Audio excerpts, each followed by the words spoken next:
So I've been sitting in my car for the past 15-20 minutes contemplating what to eat and what to put in my stomach today for dinner. And I figured, let's just go out for a drive in my truck and go somewhere fun and enjoy the truck ride, right? It's a nice simple cruise. I mean, I had a sandwich at 12 o'clock today, and it was a pretty beefy sandwich. And I thought that thing was gonna fill up to the brim in my stomach. And for some reason, my belly just never seems to be satisfied. And I don't even know if I even have a high metabolism or not. I mean, I'm slightly gaining some weight, but it's not like it's significantly so much to where there's hardly anything to suffice my stomach. So give or take, I think I'm gonna go get some ramen. I mean, I've gotta say, the weather is relatively cool. It's not freezing cold, and summer hasn't even came through yet. I like to enjoy at least one more ramen before summer comes through, because once summer gets here, I'm not gonna be craving any ramen. And I know there's people out there that probably still will, but I think more on an intense level. Maybe because they just haven't had ramen all year and they probably just want a bowl. But for me, I wanna still enjoy it while it's nice and cool before the summer comes through. So with that, we're going on a journey to get some ramen. I also figured I'd just give this point of view a try because I haven't really had a GoPro in my head before. And this is actually my first video actually filming a GoPro footage on the top of my head. So yeah, other than the ramen, I have to say that driving a truck is really nice and a whole lot of fun. Now, we're not even gonna count Cybertruck as a truck. They're garbage trucks that really aren't even worth putting all that money towards that truck. I mean, best case, if you're gonna spend over $100,000 on a truck, you might as well get yourself a Chevy, or better yet, get yourself a Ram 1500. I mean, of course, don't get the brand new ones because they have all these computers and crap to where you really can't fix your car. Unless you really want to do that. If you have daddy and mommy's money to throw down on a brand new 1500, then go for it. Or if you have mommy and daddy's money to buy yourself a brand new anything, really go for it. I really advise against it if you're young, but if you're, if you have it, then hey, throw it down and have fun, I guess. Just don't drive off a cliff. That's why I also don't drive electric vehicles, because you see, that guy's on the side of the road, and Lord knows what happened to his car. His battery could have taken a shit. Or maybe something in his car electrically just went down because everything's just interconnected by just one battery. It's not like you can jerry-rig the thing to get it running back up. Once it's down, and there's not really much else to look forward to after that. So yeah, unfortunately for him, he's gonna be stuck on the side of the road for a while. And unfortunately for me, I'm stuck in this sardine shithole that we call traffic.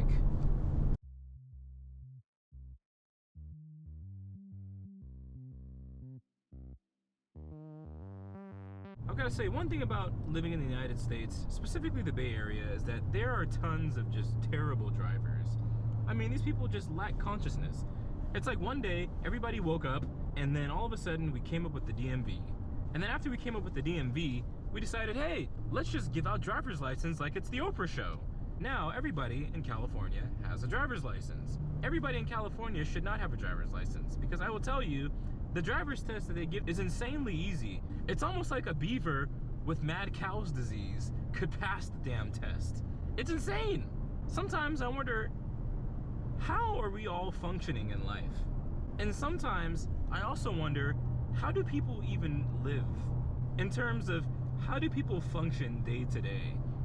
And I've got to tell you, living inside of the peninsula and the Bay Area, I still can't quite understand how people come from very far outside of the Bay Area, sometimes 2 or 3 hours outside of the Bay Area, just to commute inside the peninsula, where all of the opportunity is. Mind you, we're not even talking about how the opportunity is split up. No, it's just all piled up into one place, which is insane to me. But I know why it's like that. I mean, hey, the oil companies have to sell their petrol to somebody, right? I love burning my dinosaur carcass, so I don't mind the drive. And a lot of people will argue and say that we need public transportation. And I gotta tell you, I don't even think Americans could handle public transportation like other countries could. I think, in theory, it would be a wonderful thing to have, because I think a lot of people could save a lot of money if they could use public transportation. However, though, I just don't know if Americans are ready for it. When it comes to the culture standpoint, I think our culture is lacking the decency to not act like a fool on a bus or a train with a lot of people on it, mind you. And then you have to also consider that mental health is a very serious problem in America. And no, this is not to get into politics or anything, because I couldn't give a shit about politics. I think politics are a waste of time. And I'm one of those types of individuals where I'm an outsider, all right? I'm the shadow of society, as you can tell by my skin color. I'm just kidding. But no, in all seriousness though, I am really an outsider in society. People get upset with me when I say that I don't vote. Oh my God, you don't vote? Yeah, I don't vote. And they're like, why don't you vote? And I say I don't vote because it's a waste of my time. With all the things I could do, I'd rather on a toilet and eat a sandwich and look at my newspaper than vote. People dedicate their whole passion and time into voting, but I say, f that. But I know a lot of people want to shove politics down my throat like it's no tomorrow. And that's why I like to just be on the outside and just watch both sides fight, because honestly, people say, oh, well, if you don't vote, then pretty much your vote is, you're pretty much doing damage. And it's like, well, how am I doing damage if I'm not choosing anybody to vote for? Like, well, you didn't vote for anybody in. Okay, here's the thing. Politics have no interest for me at all. And I think it's a waste of everybody's time that is not a politician. The news will only tell you so much, and they'll put it towards their own narrative, and they won't tell you the full truth. The only way you'll know the full truth is if you're a politician. You have one side, and you have the other side just duking it out and battling it out till no end. No matter what you say, you can take things from both sides and apply it to simple logic, and people will never really understand it or get it. And funny enough, if you tell people that you don't care more or any less about it, then they'll just look at you like you're crazy. In addition to that, my stomach is rumbling and really wants food, so that's all I could really care about. Highway patrol, they never fail to pull people over and enjoy what they do. Imagine having that as a job. Someone asks you, hey, what do you do for a living? Oh, I pull up behind people and I flash lights and I give them this piece of paper with a lot of words and things on it, and I write these money signs with numbers after them, and they have to go through a process after they receive it. Oh, that's your job? Yeah, yeah.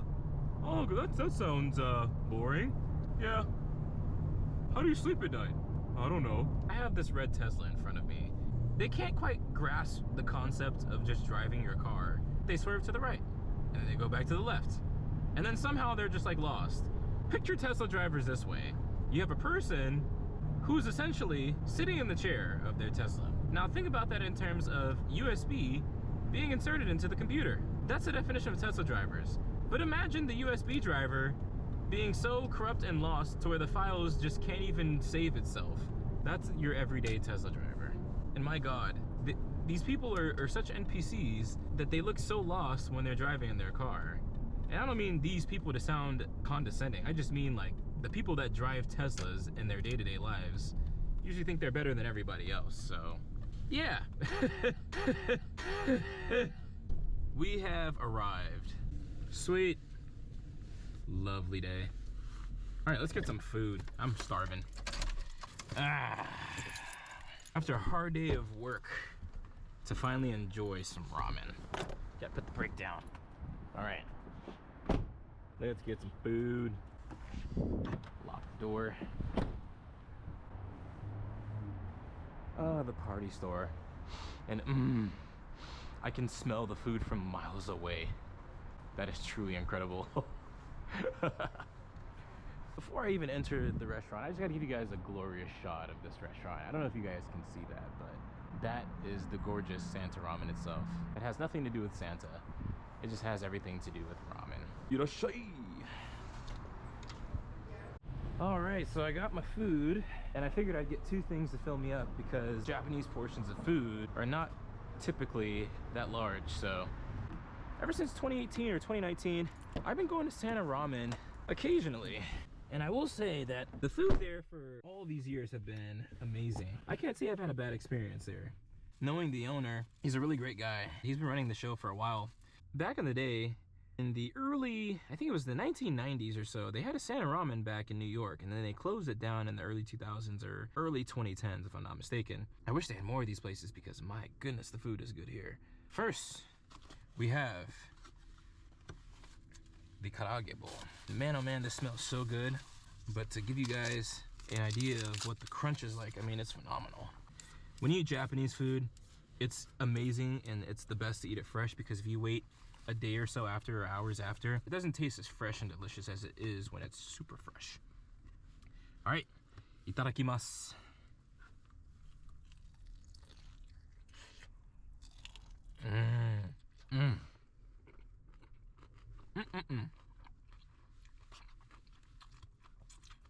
My lord, this is good. The one thing I love about Japanese food is how sometimes you have a nice shine to the food and the flavor is just phenomenal. It's hard to beat. If anybody has a bucket list for places to go to, Japan should be your #1 place to go to. I know there's a lot of picky eaters out there that aren't open to trying new foods, but I'm telling you, man, when you have different cuisines of food besides hamburgers, pizza, and hot dogs, and fries all the time, and you try new things, it really changes your life.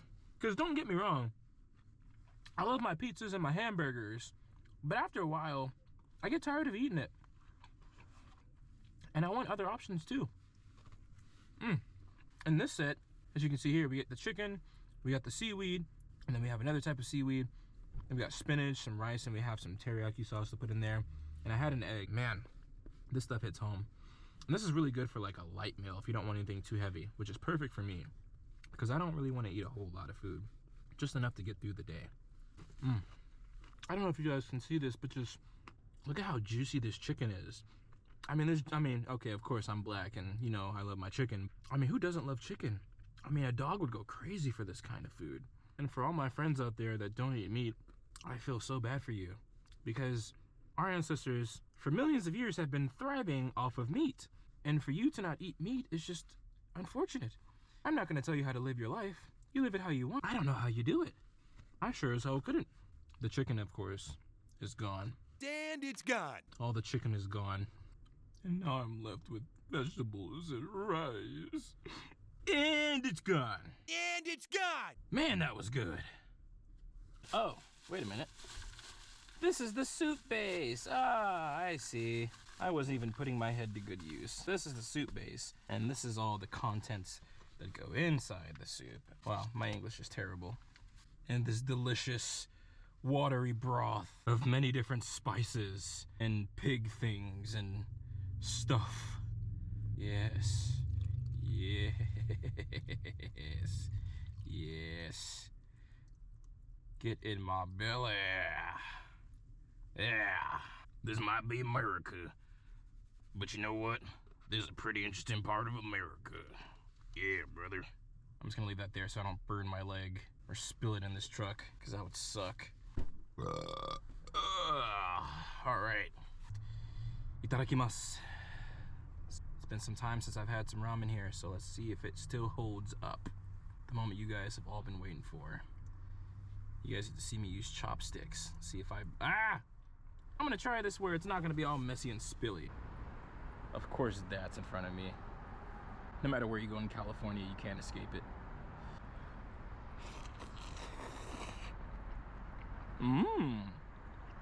Still holds up to this day. I love it. Kind of have to beat the noodles up a little bit to get them nice and smooth and moving with the broth, but man, this stuff's actually pretty good. Oh my lord. I'm having a foodgasm right now. I'm in love right now. That's all I gotta say. I don't want to bore you guys with me just eating this food, so I'm just gonna chow down and then I'm just gonna give you a glimpse of me just devouring this food on the after side. So here's before.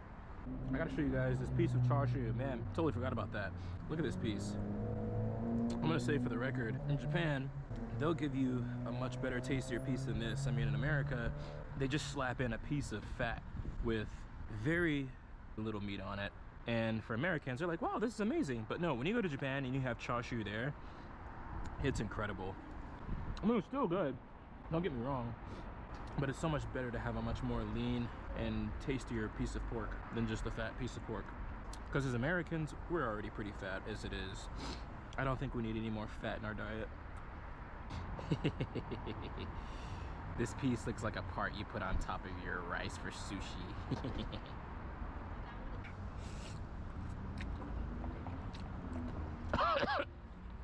And after. Look at this, there's nothing left. Just floating vegetables and other accessories. Yum. Other than that, my review on Sana Ramen is going to be 9 out of 10. I would totally recommend for anyone to check this place out. The owner is great. He's got a lot of great food that tastes very close to home and is very similar to what you would get in Japan. I have no complaints on my end, other than if they were to make their pork a little bit on the lean side, their ramen would be kick-ass. Of course, you have to cut costs and get the fattier pork, so I get it. That lean pork would do so much justice. But nonetheless, I'm gonna get the hell out of here. You guys have an amazing rest of your day. And like I always say, just eat ramen.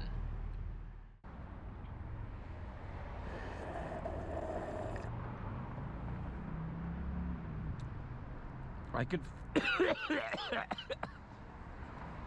I could feel the pig fat going through my arteries.